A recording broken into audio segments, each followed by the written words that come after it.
You're listening to Happy Hour with Joby and Curtis.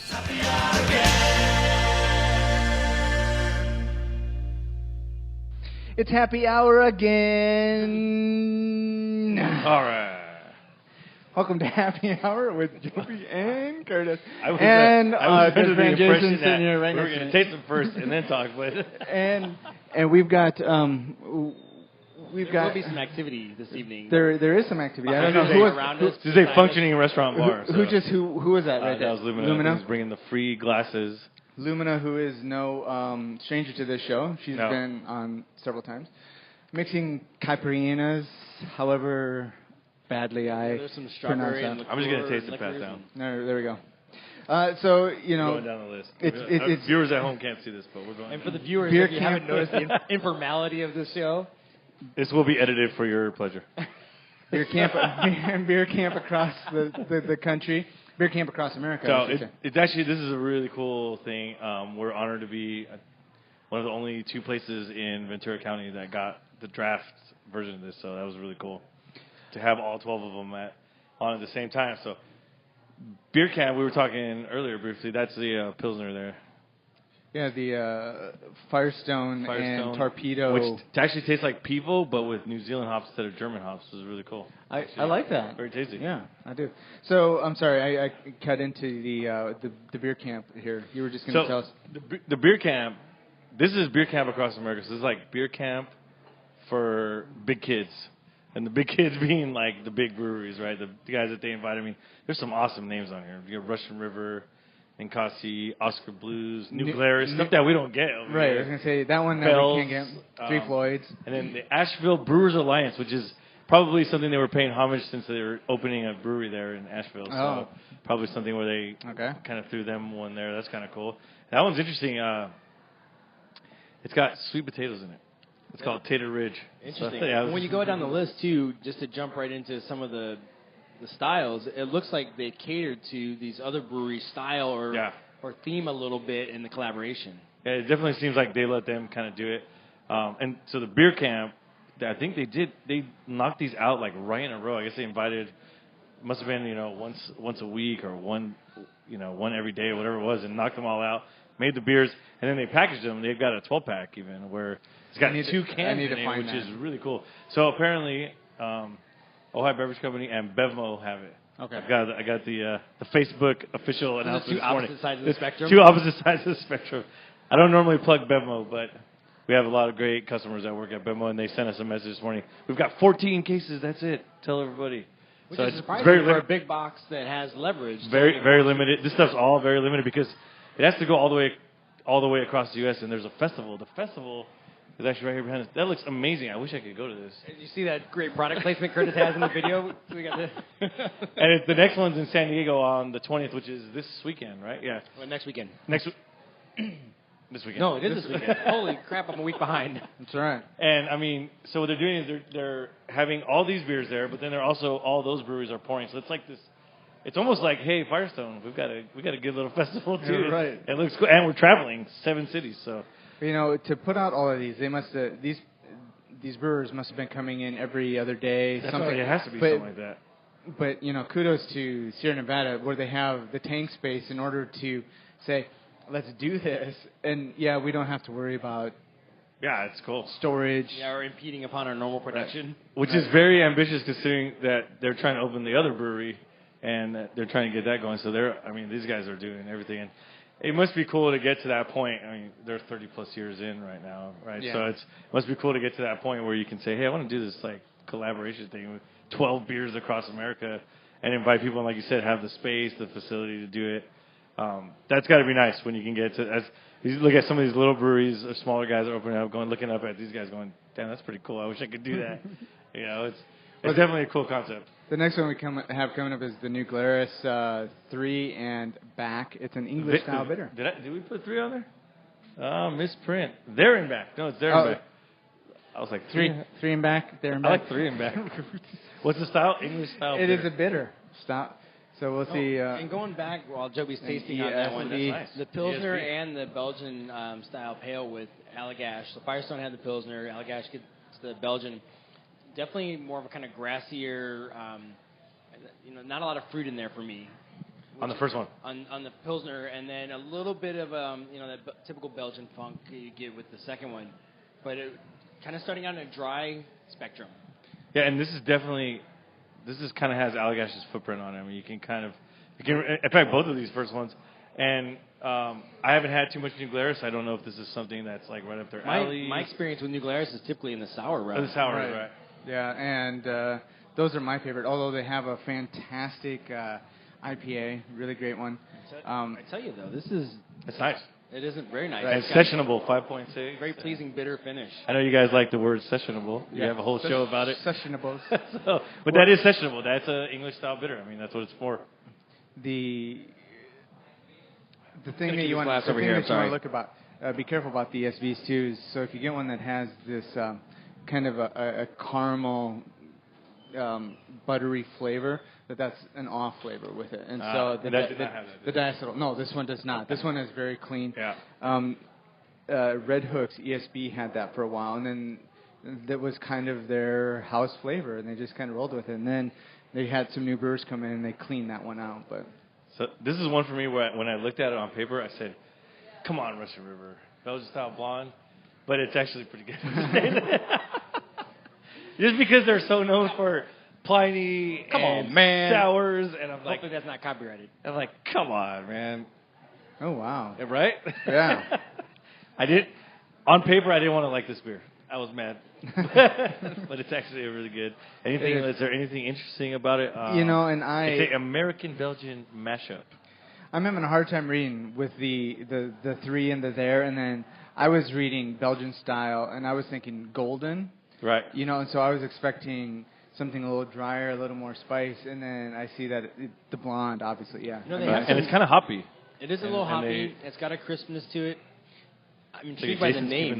The over here. I know, I was like hoarding it.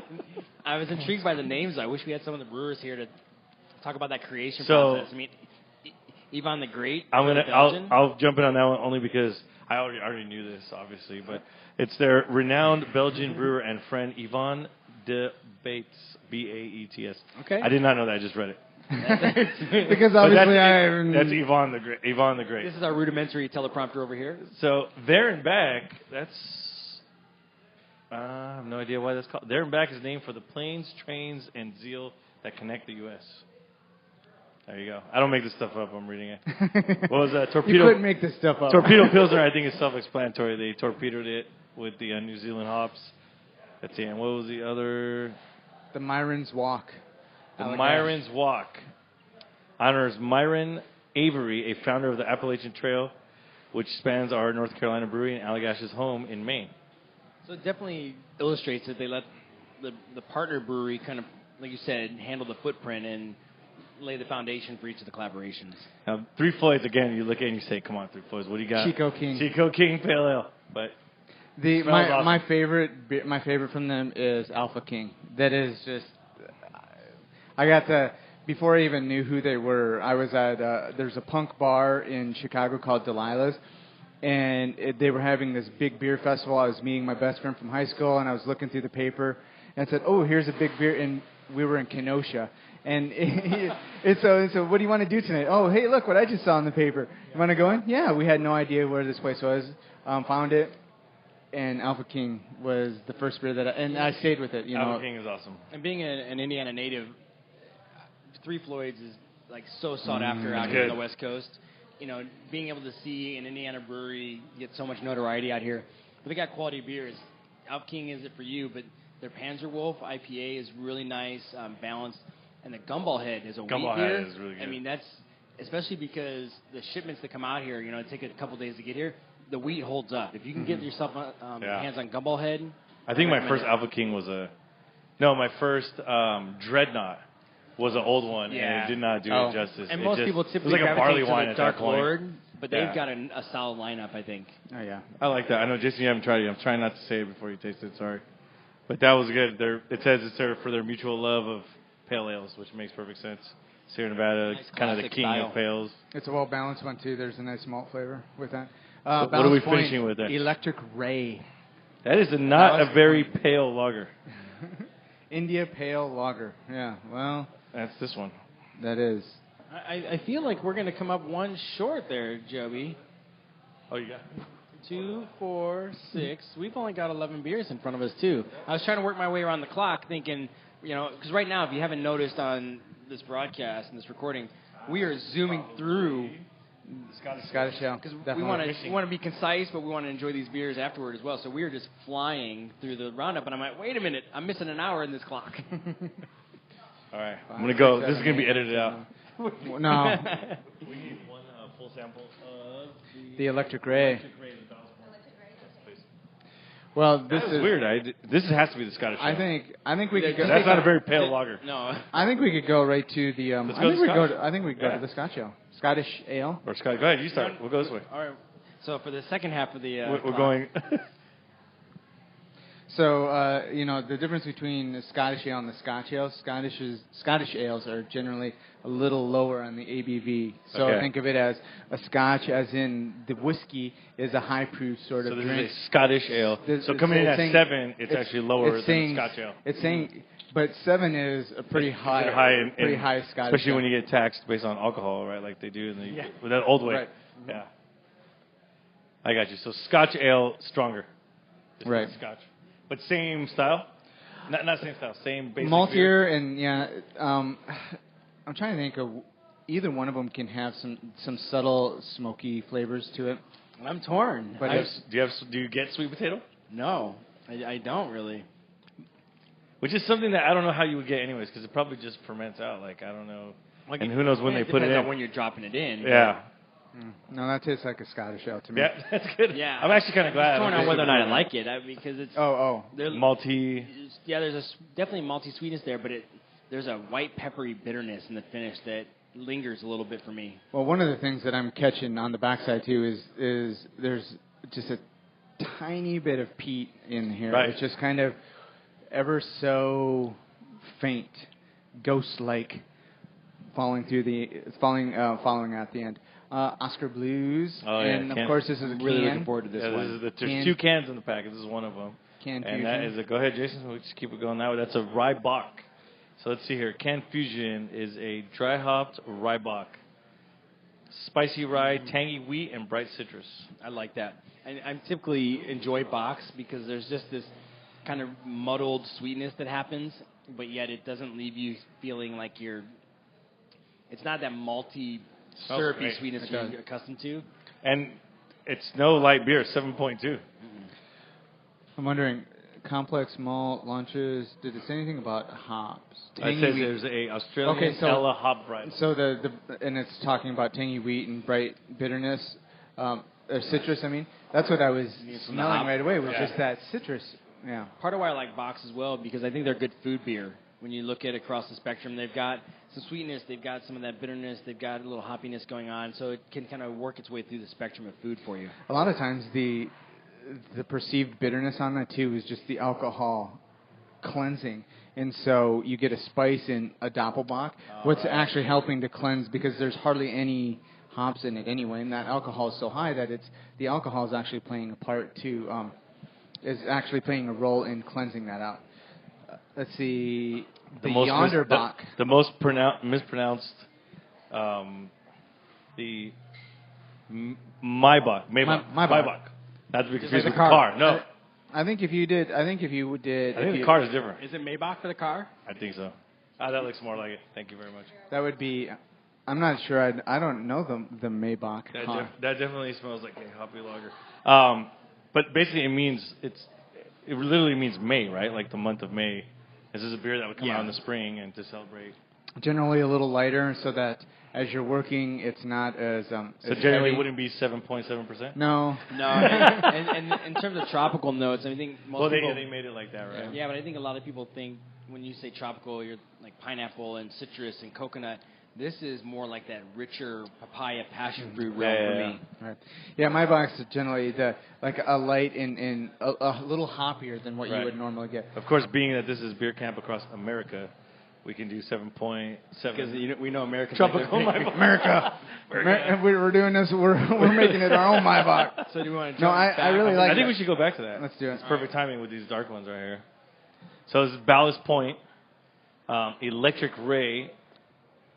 pays homage to our hop torpedo. Oh, so going back to using the hop torpedo at Sierra again. Oh, this is some dank. And this is dank and hot. This is high voltage too. 8.5. I'll reserve, but 70 IBUs.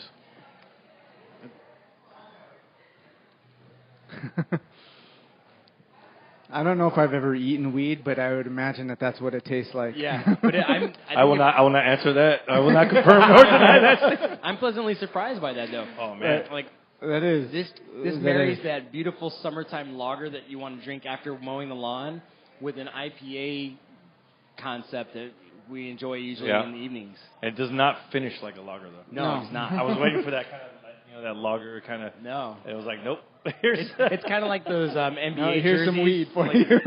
Like the house divided really kind of good. sports jerseys, or one side blends into the other. It's two different universities. And I mean, two breweries that make really good hoppy beers. So Ballast Point, the Sculpin, and all the I have to say Dorado and all the. They didn't let Ballast Point throw any peppers or. Yeah, actually, I was. Right. It's funny. I was looking for that when we got this. I was like, all right, let's see what they did. Did they throw any of their stuff? But they didn't. So what do we got next, Christian? So you kind of have it. You're in well, the we've got the dark ale. The Mallard Maillard's Odyssey.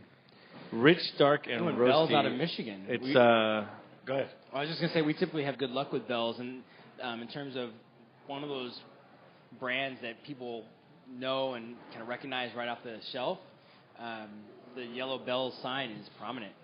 So do you guys know what a Maillard or the Maillard effect? Reaction, yeah. Okay, so that's just the toasting. So it, whether it's meat or it's grains, it's caramelizing sugars and the sweetness you get. And it's a 8.5% Imperial Dark Ale. I'm glad they didn't say black IPA. Speaking of which, did you see the national homebrew competition was a couple weeks ago, a month ago or so probably. And they came out with the new BJCP guidelines. Did you see them? Is there a black IPA? No, it was double IPA. So they've narrowed it down to two categories now: double IPA and it was black IPA and not black IPA, and that's what. Black IPA. So, if I gave this to you, I said close your eyes. Would you say Imperial Dark Ale, or would you say Imperial Stout? Oh, I think I'd go with the stout. Right. There's Is some there a difference between Imperial Dark Ale and Imperial Stout? I mean, so this is just saying an Imperial Black Ale. That's what Dark they're ale. calling Dark Ale. But 40 IBUs, so not as an Imperial Stout could be way higher than that. Like Old Rasputin is like 90 IBUs. I think it's missing some of that typical mouthfeel and creaminess. But definitely in terms of flavor profile, it's up there with the super Imperial roasty. Right, the roastiness. Yeah, is, and then in fact it says it in the first line: rich, dark, and roasty. So pretty cool. Right. Let's see, the Alt Root, which is an alt beer. That's the next one. Victory Brewing Company. This might be a good little. And cleanser Victory after is Pennsylvania. Pennsylvania, yep. And this is a style we don't typically see. Yeah, the alt. You know, we're lucky enough to have Enegren just down the road from us, and they brew an alt beer, and a lot of nice malty flavors generally. I don't think theirs is 6% though. This is 6.6 with 50 IBUs, so I would say it's hoppy for alt. I don't think a German alt is going to be anywhere near that IBU, right? No, I mean the alt is just old. It means old in German, and so there wouldn't have been that much hops in it. There would have been more of the malty lager flavors to it. And the alts were this sort of in between when there were still breweries that couldn't brew lagers, but they could brew a cold ale. And so this has that clean and crisp sort of character of a lager, but it's still this really big malty. Kind of disappears for me. Like you taste it and then and maybe it's supposed to do that, but Well, I'm glad you said that because in my mind I was thinking I like the idea of it, but what could make it better? And I think it could benefit from a cask pour. Let it warm up a little bit. Let some of that those richer caramely malty notes you're talking about, Curtis, come through, and I think it would give it a creamier mouthfeel and head. Yeah. Is that a typical color for alt? Yeah. It's an old beer. Yeah. Mm-hmm. Yeah. Those are. Yeah, I'm just trying to think, trying to pull out all the specifics that I've read at some point that are escaping me now, but. I'm sure it was on your Cicerone test. It's this is I think 50 IBUs is probably on the elevated range of that. But well, it makes sense for what's going on. I mean, it says Alt Root is a tribute to the stubborn spirit that drove us to dodge the status quo and build breweries of our own. So really, they didn't really have anything, so they just kind of made up something. well, but you look at always the eternal optimist. You look at Pilsners. I mean, really, it's the only one that really didn't have a description of the beer. So. Well, you look at Pilsners and coming out of Germany, those are crisp and hoppy beers, but those are only coming in at 25 to 30 IBUs, and right. so this one needs the elevated IBUs just to kind of cut that the malt flavor. So you said you off camera have a little familiarity with this one. Finish us strong with the last beer. This is a perfect finisher too. It's more like a breakfast beer, but Ninkasi's Double Latte Coffee Milk Stout. 7.6 milk stout.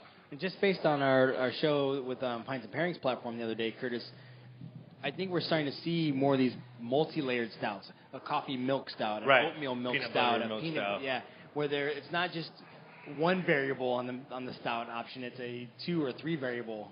Well, people love the silky mouthfeel of lactose, and so as soon as you put that in any of those roasty flavors that they used in these, all of a sudden gets rounded and smooth and just this really dark chocolate flavor. What stands out to me is it's 7.6, but I don't get that on the mouthfeel. Is that part of the lactose? Oh yeah, because it's just coating your mouth. Because to me, if I see 7.6, I'll think, it's probably going to feel a little stronger in my mouth, but it actually feels like kind of light. At first, it's roasty, and then it's kind of like silky, and then I think this is a beer destined for nitro as well. Nitro would be awesome on this. Oh, yeah. It would really enhance that latte perception. When people read the word latte, they want to gravitate towards an actual latte, some creaminess and a little bit of the extra milky mouthfeel. Right, and there's a ton of coffee in this. You can taste it. I mean... buzz beer. I love coffee and beers. Whenever I hear coffee beers, it always makes me think of the Drew Carey Show, because that's what that was their thing. The buzz beer. Yeah. The other day, Joby, we tasted through like 4 or 5 coffee beers, and I had a friend who came out to support the show. He told me the next day when we were running, he's like, dude, I was up all night. I was like, you won't believe how much coffee was actually in those beers. Is your friend one of those, like, I can't drink coffee past 12 o'clock? Yeah, typically. Yeah, he said he was wired till like 2 or 3 in the morning. Well, I guess it was the afternoon when we did that. Yeah, we didn't even start the show until 1. But, to your point about really tasting the coffee, depending on how they're adding the coffee, whether it's early on as a grind or if it's later on as a bean there's a different interpretations. And each one of them. And they all make a difference, right? Yeah, they all make a difference. Right. Well, I'm guessing that his sleep deprivation was probably from that coffee that he had right before. It was a monster. Down. Yeah, it was a big boy. So he had coffee and then coffee beer. Exactly. And then coffee beer. So I don't know, but this is this is a nice balanced coffee beer, and I think nitro would really just make that shine. And I see what Kurt is saying with the milk, and so it's a healthy dose of milk sugar. So it's kind of giving the lactose. The lactose. Curtis, can you talk? Well, you want to be careful with, and if you're lactose intolerant too, that's lactose. That's in there, and so it is not going to do your tummy any good if you drink it. So do not drink milk about Curtis, what are the different ways you can introduce a lactose component or a milk aspect to a stout? Well, we talked about it with some of the Sierra Nevada beers, where you were telling me that they add oats. It's kind of like Lagunitas. I mean, they add tons of oats. Yeah, add oats, and so oats gives. Some people think that it has kind of an oily texture. I don't think, but if that means, if oily means silky to them, if those are, then I certainly agree with that. That you add flaked oats and just oatmeal. I mean, you just toss it in. When I do a beer, I always add the oats. I always add oats in, and it's just oatmeal. That's all you have to do. Yeah. You get because. Can you actually add like a milk or a cream or anything to a beer though, or is that going to ruin your don't, if you... Should I make like a cereal beer or something? Well, only like oats and... The milk aspect. I mean, if people think it's a milk stout, do they actually add milk? You mentioned lactose sugar, but did they actually add milk at one point? Well, I mean... At some point, they may have, but that would have to be added into the boil where you're going to end up pasteurizing everything, killing all the germs, because if you added that in, then all of a sudden you've got this bacteria-laden drink in your beer, which sour is, milk beer. which is is not going. I don't think that's a style that. No, it's not the right kind of sour. No, and that is it going to curdle once you pour it in, put it into the beer. So that's why I mean. Scratch so, that. Everyone not watching this, we're not- going to ask the question. But I think it's at some point. They probably did add milk. Yeah, I mean. Who thinks to evaporate milk, and then add in the dry ingredients or the lactose, whatever's left, the lactose sugar? I don't know where that came from. I think it's a fabulous research opportunity. I think it's just like food, right? Everything was sort of just done. We need to do, and just try it out. We need to find a brewery that wants to come in and talk only about their milk stout. And right. We need to find someone who's doing like an old milk stout, like an old style milk stout. And I wonder if like the guidelines are so loose that you can just like say it's a milk stout when it has. Because it elicits the feeling. Right. Or I don't know. Because I've looked up, like there's been milk stouts I've had, and I've looked it up, and there's no lactose. There's no milk. So if it feels creamy, like milk was added, you think it's a milk stout? I'm surprised that they could do that, given TTB regulations. That if you said that you could, if you said milk on it, that you couldn't, that you'd be able to brew it without that in. Maybe I'm thinking cream stout. Cream. Because that's kind of vague. So the Sam Adams had a cream stout. Yeah, Boston cream, or no, not Boston cream. Boston cream pie. Boston cream Boston, though. You want to do a Boston cream inspired?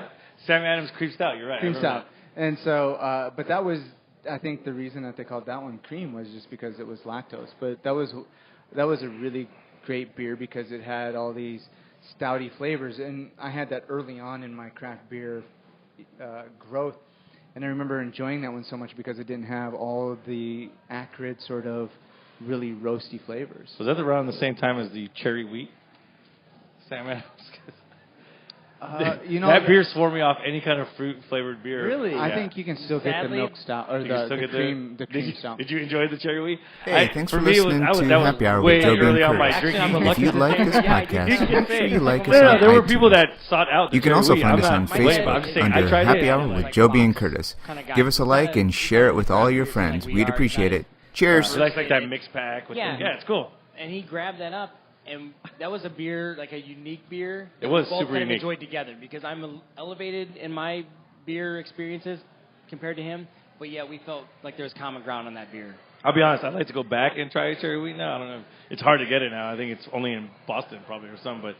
But I proposed a show where we try all these old beers like Mendocino and Sam Adams, Boston Lager, and maybe Blind even. Boston. It'd be kind of fun. Just wrap them up. I don't know. The last time we did a blind challenge, I was embarrassed. So it might be fun to try Sierra Nevada Pale Ale. Right. Just old school like standards that were like in their time were like I've been hounded Stone by Arrogant friends and Bastard family to do a PBR show. I don't know if that matters, but all right. I just think it might be fun to go back to the classics, kind of revisit them. And one for me was Mendocino White Hawk IPA, which at that time when I drank it, I thought it was like, man, this is crazy hoppy. And by today's standards, it's probably so pale compared to all these other ones. But I digress. That's all right, Curtis. Going through this list because you mentioned IPA, Joby, and IPA, especially out here on the West Coast, is really like a prominent style. You can't go too far without being a hophead, right? Just to throw you a little plug there. Yeah. But, thank you. That's what what is your interpretation of kind of the hop spectrum on this flight as a dozen? Because we're talking about it being across America, right? So there's a whole diversified market that this needs to appeal to. Do you feel like, Curtis, that it really fits in with a balanced flight or a balanced 12-pack? I think it's certainly a balanced flight, a balanced 12-pack.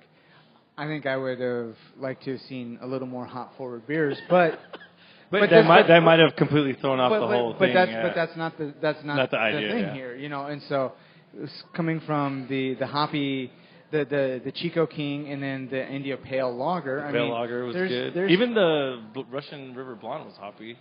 Well, and then there's plenty of hops. What is really sad about it is there's no double IPA in There's nothing. Well, there's nothing that. See, when you open this, I think anybody who opens this is going to be like, or gets their 12 pack is going to be like, oh, this is not what I thought. In a good way, pleasantly surprised. Because some of these names you would have said, oh, it's going to be all double IPAs or IPAs, and that's what we want. So I have a bonus beer for you guys, which I didn't even know I was going to have, but Scott brought over. So this your staff knows you better than you know you. This is a cask of Epic Brewing Hopulent with, and there's two ways to pronounce it, guava or guayaba if you're Latino. The smell is ridiculous. It's got guayaba juice that they've thrown into the cask. I haven't tasted it yet. I've just smelled it. I know we all have different opinions of fruit beers and putting fruit in your cask. As a primary host of the show, I'm supposed to be a shadow tonight. And we see how well that worked out. Just looking at Curtis's face. Cask beer, so they've thrown it in the cask with a few extra hops too. Wow. What's the base beer? It's their Hopulent Double IPA. It's like an 8-point-something%. What's really I think it's I enjoy the beer. Let me say that right up. Borderline, like it's just about to get too much of the flavor, but I like it. What it reminds me of, what's really interesting is I just had the Institution Ales. Okay, so we did our show Saturday. I stopped there. I tasted their coffee-infused IPA on the way back, only on cask. The IPA had that same sort of flavor. So whatever the hops are that they're using in that. And then at Ladyface, I had their Imperial IPA just a couple days ago. This same hop flavor. I need to know what that is. Is it the nose that we're getting, or is it the flavor on the mouth? Well, the hop flavor is this. I want to say they use herbal Zythos. It's some sort of. On the cask it said guava juice and Zythos. It's a popular hop being used, but there's this tobacco-y, herbal sort of hop flavor. It's interesting that you said tobacco-y. I was struggling to figure out the description. And what's nice about this beer, because I do enjoy the beer as well. That's interesting. The guava is really subdued, but it's in there. It's there. Especially at this temperature. It reminds me. The temperature and the lack of carbonation really helps it. Yeah. This was super carbonated. It reminds me kind of like guava juice out of the carton a little bit, just in terms of mouthfeel and that little underlying sweetness. But yet, as you said, there's a tobacco-y, hoppy punch. Oh, that's nice. Something interesting. That's what's fun about cask. They can just throw stuff in the cask. It doesn't matter. We'll send it out to market. If they don't like it, who cares? What are they going to do? Because what is your cask? Is that a 7-gallon cask? No, that's a 10.2. You just blame it on the low or the higher temperature and the lack of carbonation. I don't like it because it's not carbonated. You just don't understand this beer because it's cask. Well, so we have a few. You're just not ready for the cask. Now, a cask purist would probably want to kill them for throwing juice. Oh, yeah. You have a regular that would not. Name to be unmentioned, but yes, we both know someone who would just... Are we talking cask or real ale? No. Well, we're talking anything in cask. They want hops in it, they're fine with that, but don't throw anything else in it. Don't put ghost pepper, don't put vanilla bean. Well, I don't think you should ever put a ghost pepper in anything, but... I tried to get him to eat one time, didn't go well. They don't want anything in it. They want no cocoa, no vanilla bean, no nothing. And I'm saying, well, what's the fun in that? Right. I mean, the whole point is to experiment. And again, going back to, earlier in this broadcast when we were talking about cask for a couple of the beers, I think increasing the temperature and reducing the carbonation can allow some flavors and ingredients to really shine in a way that if you carbonate it and it's crisp, it's not going to be forward. Now, on the flip side, I've had cask beer where I've said, this needs some bubbles. Like, there was one that was like a barrel aged, I think it was a Stone or something. And the beer was like, you could tell it would have been really good, even with some like fine Belgian like yeast. Like it almost needed that like super carbonation, and you're like, oh, this would be really good if it was carbonated. So it's funny. Sometimes you'll have a cask beer like, man, wish it was carbonated. Yeah, too flat. I don't know what's the right word, but because some of the carbonation does a lot. It's amazing how much it does. And then like when you learn about beer or when you brew and you're like, oh, I have to pick how much carbonation goes in the beer. Right. And it's kind of like, and it all makes a difference. It's just all part of what goes into making the beer. When you were talking about these cask purists, it reminded me of an article that I just read in Beer Advocate, and it was talking about session ales and what's wrong with sessions. And one of them is my favorite. Everyone, so the Alstrom's brothers, I can't remember which one wrote this one, was dead on with whatever 6 points he had about it. My favorite one, though, which kind of leads back to the cask ale, is that when you're telling people that they don't get it, right? So the session people, the session beer people, are all pissed off at all the rest of the world for loving high alcohol and hoppy beers because you just don't understand session beers. You aren't a qualified beer drinker to enjoy the session ales. And so that was kind of the same thing with the cask. The cask people are like that, yes. You can't do anything to a cask. You don't understand what it's supposed to be. Yeah, I understand. I just want to drink a beer and have some fun with it. And that's what I love about all of our local places, that they're starting to, and especially Institution, where they'll throw just these little things in there, here and there. Wacky stuff in and the cask is gone. And the best way that it happens, too, is that these 4-gallon, 5-gallon kegs that they do are gone in 2 or 3 hours. Yeah. I mean, they're boom, because people go in. Consumers love a mystery. They love to try something new just because it's available. That's the whole point of it, yeah. Right. I mean, by the way, just rewinding for a second, where are these session purists? I've never met these people. Oh, no, we met a few. I have not met in fact, I cannot sell session IPA. Right. I think, just to clarify, if I interpret you correctly, Curtis, session purist is not someone that only drinks sessions, but when it comes to the definition, they don't only drink session. I thought they were going around going like it's but I thought it was like a lifestyle. But it's a lifestyle, bro. It's kind of like the hipster lifestyle. I mean, it's all these hipsters that are drinking session beer. Anything above 5%, baby. Anything above 5, I'm out. And that was the other thing. Is what's the range? Some people say it's below 4. Some say it's all of the things that we've all talked about before, but.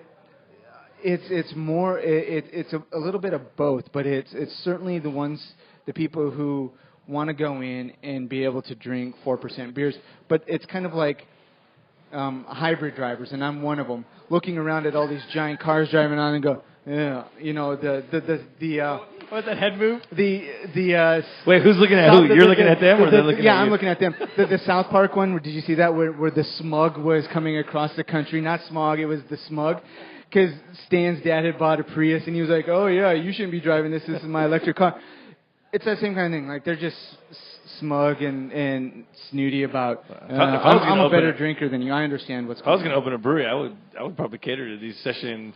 If there's enough of them out there, I would open a session brewery, man. So mainly the volume sales. Well, yeah, I know they're gonna. Well, see, this. It's all about volume, right? So another point that they made was that people are paying the same amount for a session beer as they are for the 10% beer, or in the same neighborhood. Not here. So you could you opening could sell 2 session beers instead of 1 strong beer. Right, and so they're going to be sitting there all night drinking the same price beer for half the price of. It's called session. Right, session. So message. What's the name of the brewery up in Oregon that Full Sail? Remember Full Sail? Sure.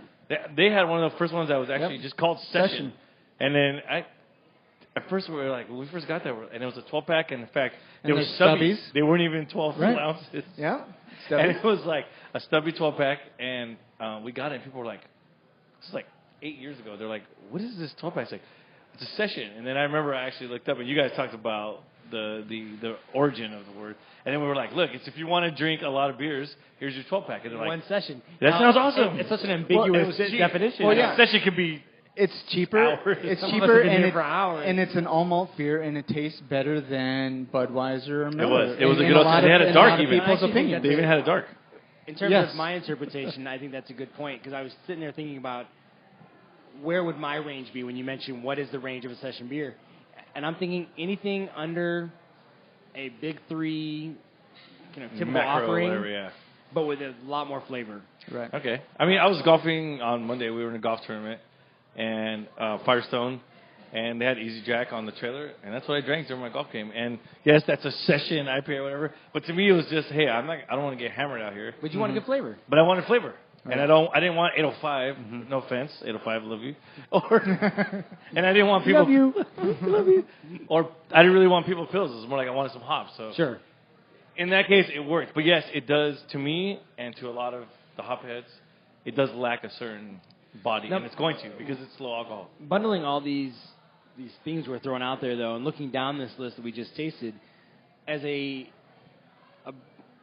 tap house that's serving this flight, 2 6-beer flights, how much education goes into it? Like, with style-wise, not many people, I imagine, have Maibach exposure or all-beer exposure How do you manage that when you bring it to the customer and say, hey, this is our flight that's being offered tonight, and they start asking questions or they have inquiry like a Reibach. What does Reibach mean? What's the educational component of this flight? Well, I think the flight, we tried to break it up into sort of a Bach, darker, kind of more of the to me, the first one is like, yeah, I know all these styles. And the second flight to me is more like ask some questions and talk about it. And the second one will be more conversation. But you bring up a great point. I don't think that the average consumer, or admittedly even some of our staff would know what some of these styles are, just because it's not something that you see all the time. But yeah, that's where we come in. I'm going to be happy to walk around. Curtis, you're leaving, but Jason's going to stay around and just chat with people and see like, hey, what did you think, or do you know what this style is? Mm-hmm. I think a lot of people don't know. And the German, in the whole like spectrum of I think sometimes we forget how international beer is, and we kind of think it's only America and like our styles that we make and like. No. I mean, even our list is kind of, we've been talking about, even our list has kind of gone that way, and now we want to kind of go like, hey, we need to do some more international, not just Belgium, But my point I was trying to make was German styles, English style. I mean, for sure, English style is a lot. I mean, no one cares about English style here except for people from England. Yeah, right. It's the malty. And the German is that clean, the pure, the thing, and beautiful. I love German beers, but unrepresented in the U.S., I think. And I know there's a few breweries who've opened and tried to make only German style. There's a brewery just opened in Van Nuys. It's like McLeod's, cask only, and English style. So it'll be interesting to see. It's a niche market, though. It's very niche market. It's not something that people come in here asking for. Like, hey, what's your best English beer you guys have? Can I get a bitter? Yeah, right. Yeah. Can I get a 2 shilling or or whatever? Right. So, just food for thought is, are we going to see that come up? Or I kind of want that to be kind of our mission. Is like, yeah, that's cool. We have been there and done that with the IPAs. We've IPA'd it to death and hopped it, and I love it. And I'll still drink IPAs. But should we explore some of these styles?